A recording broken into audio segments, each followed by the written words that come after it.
আজকে এই রাইস কুকারটা আমাদের কাস্টমার দিয়ে গেছে। তো রাইস কুকারটা হলো ঝান্ডু বাম, একবারে পুরো তলাটা খেয়ে গেছে।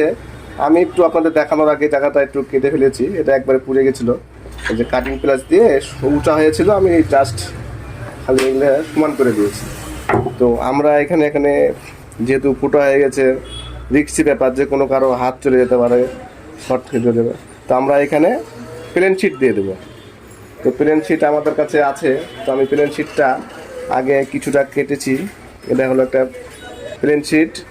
আমাদের কাছে যে কাতানি আছে, কাতানি দিয়ে আমি প্লেন শিটটা, এই যে আমাদের বিট আছে, বিটের মাপ অনুযায়ী আমি কাটিং প্লাস কাতানি দিয়ে কেটে নিয়েছি। তো আমাদের একটু সেম লাগবে, একটু বড় আছে। তো আমরা এটাকে কেটে নেব। কেটে নেওয়ার পরে নাট দিয়ে আমরা জায়গা নাট ছিদ্র করে নাট দিয়ে লাগালে আমাদের জিনিসটা ওকে হয়ে যাবে। তো আগে আমরা একটু কেটে নিই।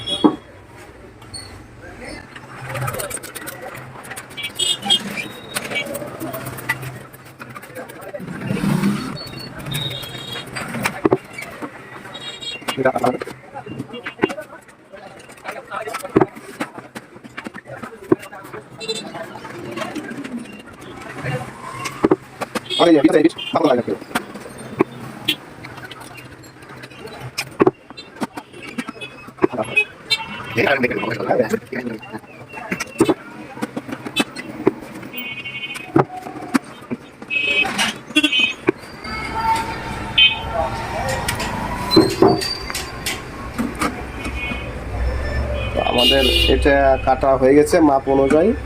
তো আমাদের আরেকটা কাজ আছে, সেটা হলো আমাদের এখানে একটা নাট আছে যেটা আটকানোর জন্য।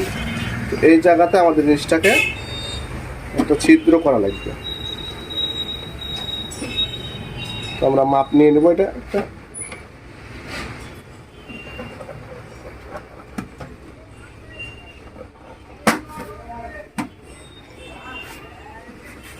তারপরে আমরা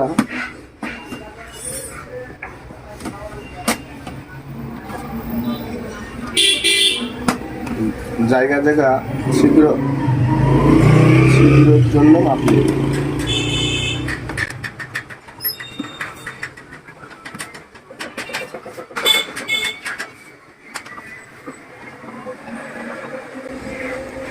মাপ নেওয়া হয়ে গেছে।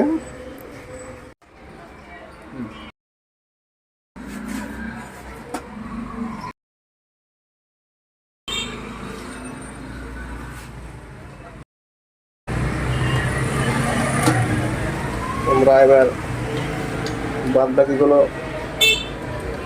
নাটগুলো লাগাই দেব।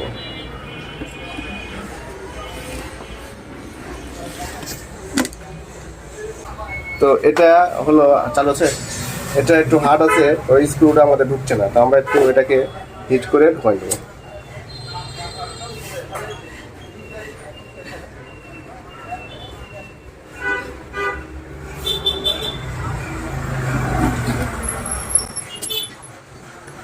ওরা এই ফুটা করে নিলে আমাদের কাজটা করা সহজ হবে। নাহলে আমাদের যে প্লাস্টিকটা আছে, প্লাস্টিকটা হাড়ি আছে, আমরা এইভাবে হিট করে নিয়ে ক্লিয়ার করে নিলাম।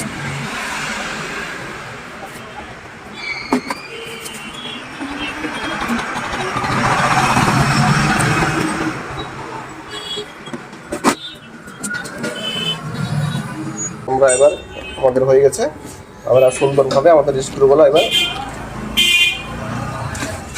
লাগাই দেবো।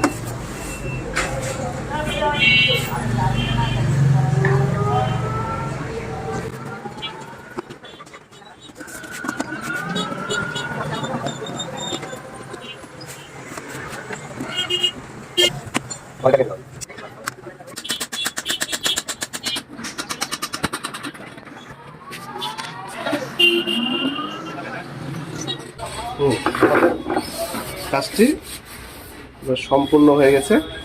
এই জায়গাতে গ্যাপ আছে, ওই জন্য দুটো নাট দিয়ে নিই, আমাদের লাগবে না দুটো। বাদ বাকি আমাদের দেখেন কত সুন্দরভাবে হয়ে গেছে। এখন আমাদের কয়েলের হিট বাড়লেও এই জায়গাটা আর পুড়বে না।